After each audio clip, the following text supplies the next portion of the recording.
Hello everyone, আসসালামু আলাইকুম। আশা করছি সকলে ভালো আছেন। এই মুহূর্তে আমরা আছি সিলেটের রাতারগুল বনের ভেতরে, বাংলাদেশের মিনি সুন্দরবন খ্যাত এই রাতারগুল মিনি সুন্দরবনের কিন্তু প্রাকৃতিক দৃশ্য বা প্রাকৃতিক নির্যাসটা খুবই সুন্দর, একেবারে চমৎকার, লীলামধুর। বাংলাদেশের প্রাকৃতিক সৌন্দর্যের ঐতিহ্যমুগ্ধ আপনি হবেনই যদি সিলেটে আসেন। এভরিওয়ান, এই মুহূর্তে আমরা আছি সিলেটের রাতারগুল 0 পয়েন্টে, আর রাতারগুল মিনি বনের মধ্যে। এটিকে কিন্তু বাংলাদেশের ছোট মিনি সুন্দরবন বলা হয়। আর এর ভেতরের ওয়েদারটা কিন্তু অনেক সুন্দর। আমরা কিন্তু ভুলভাল তথ্য আপনাদেরকে দিয়ে থাকছি, আপনারা গুগলে সার্চ করতে পারেন সঠিক তথ্যগুলো। তো যাই হোক আর তাই হোক, অবশ্যই গুগলে সার্চ করে নেবেন সঠিক তথ্যগুলো। আর এখন অবস্থান করছি আমি একেবারে বনের ভেতরে। তো বনে কিভাবে গেলাম সব থাকছে আজকের ভিডিও, কন্টিনিউ করতে থাকুন। শুরুতে আমি কিন্তু চলে আসি এই রাতারগুল বনের কাছে। আর রাতারগুল সুইম ফরেস্ট বাংলাদেশের একটি বিখ্যাত বন। তো এখানে আসার পর কিন্তু আমাকে নৌকায় উঠতে হবে, আর নৌকা ভাড়া হচ্ছে যে 150 টাকা, আর টিকিট হচ্ছে আরো 50 টাকা, তো 200 টাকা খরচ হবে। এবং এখান থেকে ওঠার পরে কিন্তু আমরা বনের ভিতরে যেতে পারবো। অবশ্যই কিন্তু আমরা একটা নৌকাতে উঠে পড়ি, আর নৌকাতে ওঠার পর কিন্তু নৌকাওয়ালা প প করে ছুটছে, কারণ প প করে আমরাও ছুটতে বলেছি। আর বিকালের টাইম কুচি মাছ চলে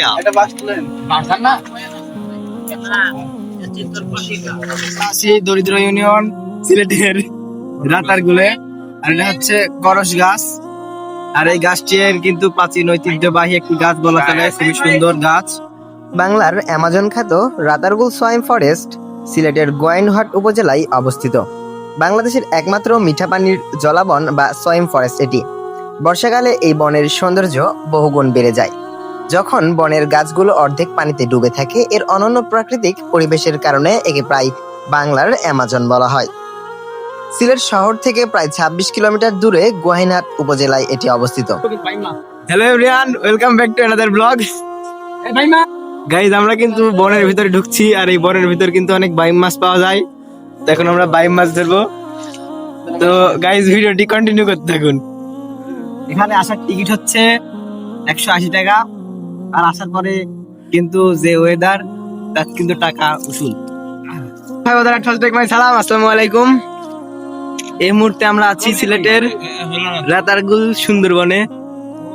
মোট বনভূমির আয়তন প্রায় 3312 একর, যার মধ্যে 504 একর এলাকাকে 1973 সালে বন্যপ্রাণী অভয়ারণ্য হিসেবে ঘোষণা করা হয়েছে। এটি মূলত একটি প্রাকৃতিক জলাবন যা চেঙ্গি খালের পাশে অবস্থিত। বর্ষাকালে পার্শ্ববর্তী পিয়াইন ও সরি নদী থেকে জল প্রবেশ করে পুরো বনকে প্লাবিত করে। রাতারগুলের বিশেষত্ব হলো এর পানিতে টিকে থাকতে পারা জলজ উদ্ভিদ ও বৈচিত্র্যময় প্রাণী। এখানকার প্রধান গাছ হলো করচ ও হিজল। এছাড়া অর্জুন, ছাতিম এবং বিভিন্ন লতানো গাছ দেখা যায়। গাছের উপরিভাগ ঘন সবুজ পাতার সামিয়ানার মতো কাজ করে। এখানে নানা প্রজাতির পাখি যেমন মাছরাঙা, বক, পানকৌড়ি, সরীসৃপের মধ্যে রয়েছে গুইসাপ ইত্যাদি, এবং জলজ প্রাণী রয়েছে। মাঝে মধ্যে বানর ও মেছো বিড়ালও দেখতে পাওয়া যায়। রাতারগুল ভ্রমণের আসল সময় হলো বর্ষাকাল। এই সময় বনটি পানিতে টইটম্বুর থাকে এবং চারপাশে সতেজ ও সবুজ দেখায়। শীতকালে পানি শুকিয়ে যায় বলে নৌকায় চড়ে বনের ভেতর প্রবেশ করা সম্ভব হয় না। ছোট ডিঙ্গি নৌকায় চড়ে বনের সরু খালের ভেতর দিয়ে ঘুরে বেড়ানো এক রোমাঞ্চকর অভিজ্ঞতা। বনের ভেতর একটি উঁচু ওয়াচ টাওয়ার রয়েছে, যেখানে থেকে পুরো বন এবং দূরের মেঘালয় পাহাড়ের দৃশ্য উপভোগ করা যায়। চারিদিকেই কিন্তু ভারত। আমরা এখন যে প্লেসটিতে আছি এর ঠিক ওই পারেই কিন্তু আবারও আমরা ভারত দেখতে পাচ্ছি। তো ধন্যবাদ সবাইকে, আবার নতুন কোনো ভিডিওতে দেখা হবে। সেই পর্যন্ত সকলেই ভালো থাকবেন, সুস্থ থাকবেন। আল্লাহ হাফেজ।